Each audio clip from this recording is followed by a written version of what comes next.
c'est de commencer cette heure d'atelier par un peu une présentation des concepts, dans la mesure où on va manier ici des concepts qui sont soit nouveaux, soit pas forcément toujours très clairs. Et donc, l'idée, c'est dans cette première partie un petit peu de débroussailler cette question. Du coup, tout d'abord, est-ce que vous connaissez l'économie circulaire? Alors, l'économie circulaire, c'est un terme qui est très régulièrement employé. On l'utilise un petit peu pour tout et n'importe quoi. On peut même entendre des médias parler d'Uber comme étant de l'économie circulaire et collaborative. Donc, c'est dire à quel point est-ce que c'est un terme qui est un peu galvaudé. Mais dans son essence, l'économie circulaire, c'est tout simplement un concept qui consiste à vouloir éliminer la notion de déchet dans le processus productif. Cela signifie en fait que l'objectif de l'économie circulaire, c'est tout simplement de mieux produire, de réutiliser, de réemployer les différentes ressources utilisées. On cherche donc à mettre en place, in fine, une économie qu'on peut qualifier comme étant neutre.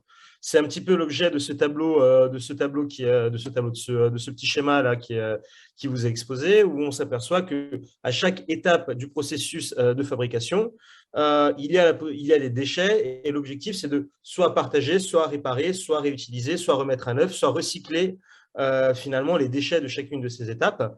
Et donc, la finalité, si j'ai envie de dire, de l'économie circulaire, pour la résumer très simplement, c'est d'éliminer la notion de déchets. Donc, d'avoir une économie qui est neutre, neutre dans son usage et neutre dans son impact.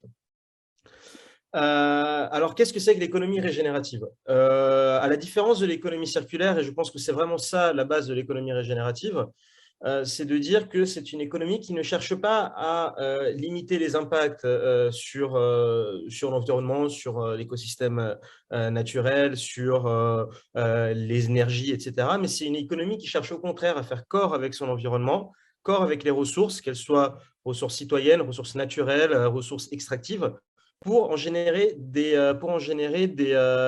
externalités positives. Donc finalement, ce n'est pas une économie qui cherche à limiter les impacts positifs, mais plutôt une économie qui cherche à limiter les impacts positifs, mais surtout développer les impacts positifs. Et donc, en fait, j'ai envie de dire que l'économie régénérative ou économie symbiotique, je reviendrai tout de suite, c'est un petit peu le niveau d'après l'économie circulaire, c'est celui c'est un peu le modèle économique qui permettra d'avoir un impact positif sur son territoire, sur son marché, et sur la planète. Donc, nous, on fait un lien très évident entre l'économie régénérative et l'économie qu'on appelle symbiotique. Donc, l'économie symbiotique, c'est un concept qui a été mis en place par une intellectuelle chercheuse qui s'appelle Isabelle Delannoy, qui a écrit un livre sur l'économie symbiotique qui s'est vendu à plus de 300 000 exemplaires et qui a coécrit le scénario du film Home avec Yann Arthus Bertrand. Donc, Isabelle Delannoy qui travaille chez nous, chez ICO MIA, qui travaille chez MIA et qui est en charge justement de développer un petit peu toute la méthodologie pour réussir à passer à l'action dans le champ de l'économie symbiotique. Que j'ai dit ça, je pense que les bases sont plantées. Donc, l'idée finalement de l'économie régénérative ou symbiotique, c'est de se servir des écosystèmes, donc de mobiliser des nouveaux modes de production issus du biomimétisme, de la permaculture. On peut penser aussi à l'agriculture régénérative ou alors de l'ingénierie écologique, davantage travailler sur le sourcing des matériaux pour en faire des sourcings biosourcés, enfin pour en faire des matériaux biosourcés, ce qui correspond davantage, je pense, à vos logiques d'industriels. Etc., etc. Pour ensuite réduire les activités extractives. Tout l'enjeu là-dessus de l'économie circulaire, de l'économie régénérative, pardon, c'est de réduire au maximum tout ce qui est activité extractive et ainsi réutiliser l'existant et réutiliser les ressources qui sont déjà existantes.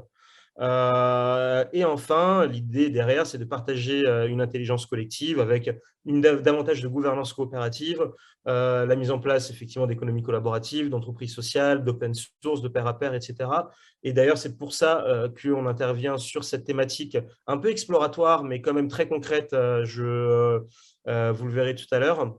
Au niveau du forum Filex, des clusters et pôles de compétitivité. Une fois que j'ai dit ça, la question qui se pose quand même, c'est pourquoi faire ça? À savoir, pourquoi est-ce qu'un cluster aujourd'hui pourquoi est-ce qu'un cluster, pourquoi est-ce qu'une entreprise d'un cluster, une entreprise tout court, aurait intérêt à basculer vers une logique d'économie régénérative? Déjà, bien entendu, pour une dimension de conscience écologique, à savoir prendre conscience que notre vie et notre production et notre passage sur Terre a un impact et que par conséquent, il est primordial dès aujourd'hui de penser à cet impact-là et de le limiter au maximum, voire même de contribuer à faire en sorte que la planète Terre soit mieux demain qu'aujourd'hui. Mais aussi, et ce de manière beaucoup plus triviale, beaucoup plus économique, parce qu'on assiste à un glissement de la valeur dans la production et dans la valeur du produit aujourd'hui, qui se décale de petit à petit de ce qu'on appelle une valeur centrale vers une valeur périphérique. Alors, la valeur centrale d'un produit ou d'un matériau ou finalement du produit de votre production, ça peut être ça va être la qualité du produit, ça va être la qualité des premières matières, des matières premières, pardon, ça va être des processus de fabrication, et tout ça, ça va donner vraiment la valeur centrale, à savoir, si vous voulez l'augmenter, il faut soit améliorer la qualité en jouant sur les matières premières, faire bouger le prix en jouant sur l'offre et la demande ou en le mettant dans un bien positionnel à tel endroit de la chaîne de valeur, etc. Bref, mais vous allez vraiment jouer sur ce qu'on peut considérer comme étant sa valeur centrale. Or, aujourd'hui, avec l'émergence justement des problématiques énergétiques écologiques, avec la montée en puissance des objectifs de développement durable de l'ONU, la prise de conscience des consommateurs finaux, on se rend compte qu'à cette valeur centrale du produit, il y a aussi une valeur périphérique. Et cette valeur périphérique consiste tout simplement à justifier le fait que votre activité n'est pas négative, n'est pas néfaste pour l'environnement, qu'elle crée des impacts positifs sur l'écosystème du vivant, qu'elle limite sa consommation énergétique, qu'elle crée un impact positif sur de la production sur votre territoire. Et donc, en fait, cette valeur périphérique, paradoxalement, elle est beaucoup plus simple. C'est beaucoup plus simple d'agir sur votre valeur périphérique que d'agir sur votre valeur centrale, parce que souvent, vous allez avoir des produits qui sont déjà constitués, qui sont déjà établis sur un marché, alors que sur la question de la valeur périphérique, finalement, peu d'entreprises aujourd'hui s'en sont emparées, donc ça peut vraiment être un élément différenciant à forte valeur ajoutée. Et l'avantage et le bénéfice de travailler en réseau et d'être justement un cluster et de travailler en cluster, c'est que le cluster peut justement fédérer les différentes ressources parce que cette valeur périphérique, et c'est la différence avec la valeur centrale, ne peut pas se faire sans construire un écosystème et sans travailler sur l'ensemble des parties prenantes à justement cette chaîne de production et à cette valeur, j'ai envie de dire, de la ressource autre que la production. Et du coup, c'est tout l'intérêt de penser économie régénérative, mais de ne pas penser uniquement à l'échelle de l'entreprise, mais de penser vraiment à l'échelle des réseaux, à l'échelle des territoires, à l'échelle des écosystèmes d'acteurs.